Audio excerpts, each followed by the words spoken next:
Ma'asyiral muslimin rahimakumullah. Pada kesempatan yang berbahagia ini, khatib berwasiat untuk diri khatib pribadi dan kepada seluruh kaum muslimin pada umumnya. Marilah di hari yang mulia ini kita senantiasa meningkatkan keimanan dan ketakwaan kepada Allah Subhanahu wa taala yang telah memberikan kita rizki dalam bentuk makanan yang menghilangkan rasa lapar kita menjadi rasa kenyang di dalam diri kita, yang memberikan rasa aman kepada diri kita dari rasa takut akan segala macam bahaya. Oleh karenanya Allah Subhanahu wa taala berfirman, a'udzu billahi minasyaitonir rajim. Bismillahirrahmanirrahim. Falyabudu rabb hadzal bait alladzi at'amahum min ju'in wa amanahum min khauf.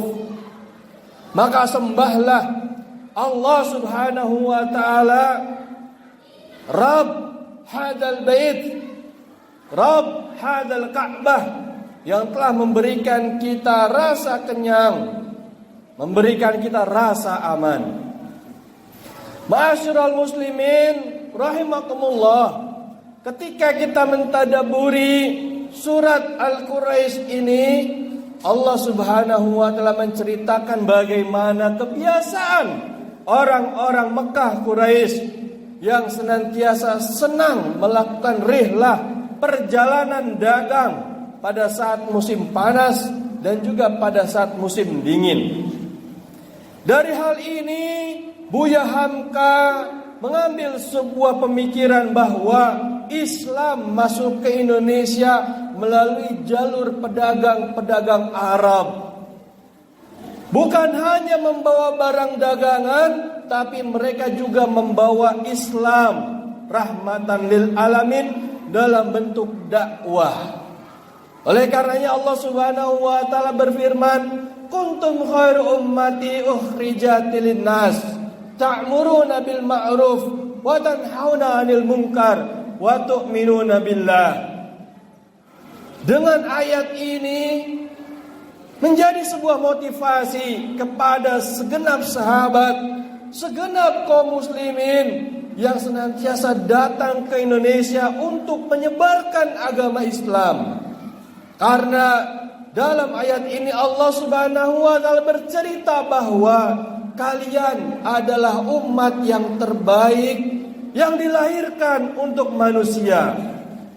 Dengan catatan kalian senantiasa ta'muruna bil ma'ruf wa tanhauna 'anil munkar wa tu'minuna billah.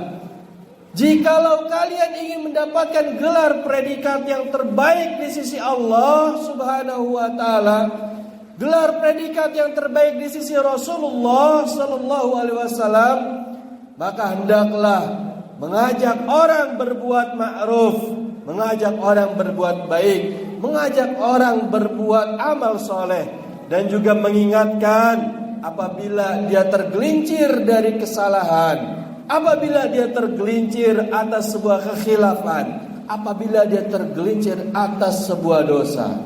Maka dari itu kita perlu senantiasa meningkatkan keimanan kita kepada Allah Subhanahu wa taala. Ma'asyiral muslimin rahimakumullah. Maka dari itu momen yang berharga ini, marilah kita kembalikan diri kita kepada Allah Subhanahu wa taala.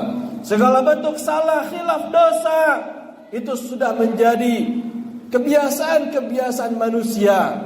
Rasulullah sallallahu alaihi wasallam bersabda, "Kullu bani Adam khata'un wa khairul khata'in at-tawwabun." Setiap anak cucu Adam pasti pernah berbuat salah, dan sebaik-baik orang yang pernah berbuat salah, dia adalah orang yang senantiasa kembali bertaubat, menyesali perbuatannya, dan berazam tidak akan melakukan perbuatan tersebut kembali. Ma'asyiral muslimin rahimakumullah. Ramai-ramai seluruh para cendekiawan di Indonesia mengutarakan bahwa Indonesia merupakan negara dengan populasi Islam terbesar di dunia. 231 juta jiwa umat muslim. Namun dalam hal ini sebagian mengatakan bahwa ekonomi di negeri kita yang tercinta ini tidak mencerminkan bagaimana mayoritas umat Islam. Mantan wakil presiden mengutarakan bahwa jika ada 10 orang terkaya di Indonesia, maka hanya 1 umat muslim yang ada. Sebaliknya apabila 10 orang miskin di Indonesia, maka 9 orang diantaranya adalah orang Islam. Ini menjadi teguran bagi kita bahwasanya kita tidak perlu menyalahkan orang-orang di luar sana, melainkan kita perlu mawas diri, introspeksi diri bahwasanya kenapa kondisi kita saat ini tidak menguntungkan kepada sebagian besar umat Islam. Sungguhnya Allah Subhanahu wa taala berfirman, "Innallaha la yughayyiru ma biqaumin hatta yughayyiru ma bi anfusihim." Allah tidak akan merubah keadaan suatu kaum kecuali Dialah yang merubah keadaannya. Oleh karena ini, pada kesempatan Jumat ini marilah kita senantiasa mengingat ada 3 hal yang senantiasa Allah Subhanahu wa taala ajarkan kepada kita agar kita dapat memperbaiki diri. Hal yang pertama adalah kita senantiasa mengutarakan bahwa keimanan ini diiringi dengan amal soleh. Tidak bisa hanya keimanan dalam hati namun tidak terejawantahkan dalam bentuk amal soleh. Allah Subhanahu wa taala berfirman, "Innal ladzina amanu wa 'amilus shalihat ulaika hum khairul bariyah." Sesungguhnya orang-orang yang beriman dan orang-orang yang beramal soleh, mereka itulah orang yang senantiasa masuk kategori umat yang terbaik. Oleh karenanya kita tidak bisa mengandalkan keimanan tanpa melakukan sebuah amal soleh. Dan amal soleh bukan hanya di masjid, amal soleh bukan hanya di musola, amal soleh bukan hanya di masjid taklim, tapi amal soleh di semua tempat, di rumah, di tempat kerja, di jalan, di sekolah, dimanapun kita bisa melakukan amalan-amalan soleh. Rasulullah Sallallahu Alaihi Wasallam bersabda, "Khairun nas anfa'uhum linnas." Sebaik-baik manusia adalah dia yang senantiasa bermanfaat bagi manusia yang lain. Oleh karena yang pertama yang perlu kita ingat bahwasanya marilah kita ejawantahkan keimanan kita dalam bentuk amal soleh yang senantiasa bermanfaat untuk diri kita dan juga orang lain.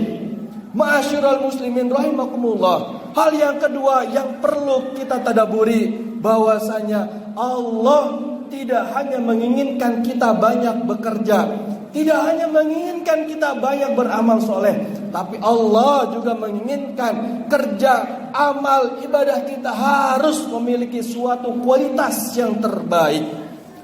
Dalam surat Al-Mulk ayat yang kedua Allah Subhanahu wa taala berfirman, "Alladzi khalaqal mauta wal hayata liyabluwakum ayyukum ahsanu amala." Dialah Allah yang menciptakan kematian dan juga menciptakan kehidupan untuk menguji siapakah amalan yang paling baik di antara kalian. Seiringan dengan itu, sebuah hadis Nabi yang diriwayatkan oleh Imam Al-Baihaqi bahwasanya Rasulullah Shallallahu Alaihi Wasallam bersabda, "Innallaha yuhibbu idza amila ahadukum amalan an yutqinahu." Sungguhnya Allah mencintai apabila kalian melakukan suatu pekerjaan, melakukan suatu ibadah, melakukan suatu amalan, hendaklah dilaksanakan dengan cara itqan, dengan cara yang proporsional, dengan cara yang optimal, dengan kualitas yang kita bisa berikan terbaik kepada Allah Subhanahu wa taala. Ma'asyiral muslimin rahimakumullah. Yang ketiga yang terakhir, bahwasanya amalan yang kita lakukan hendaklah memiliki sebuah prospek jangka panjang. Bukan hanya amalan ketika kita saat ini di dunia, namun perlu kita pikirkan bagaimana untuk kedepannya, bagaimana untuk masa depan kita, bagaimana untuk anak cucu kita, bagaimana untuk generasi-generasi setelah kita, dan bagaimana untuk kehidupan kita selanjutnya. Allah Subhanahu wa taala berfirman, "Ya ayyuhalladzina amanu taqullah wal tanzur nafsum ma qaddamat lighad wattaqullah innallaha khabirum bima ta'malun." Wahai orang-orang yang beriman, bertakwalah pada Allah Subhanahu wa taala dan lihatlah, pelajarilah, ketahuilah masa lalu untuk kehidupan yang akan datang. Oleh karenanya, marilah momen Jumat ini kita gunakan untuk mawas diri, untuk introspeksi diri, agar amalan-amalan yang kita lakukan agar senantiasa bermanfaat, agar senantiasa memiliki kualitas yang terbaik, dan agar senantiasa bermanfaat untuk kehidupan yang akan datang. Aqulu qouli hadza wa astaghfirullah wa lakum wa lisairil muslimin min kulli dhanbin fastaghfiruhu innahu huwal ghafurur rahim. Allah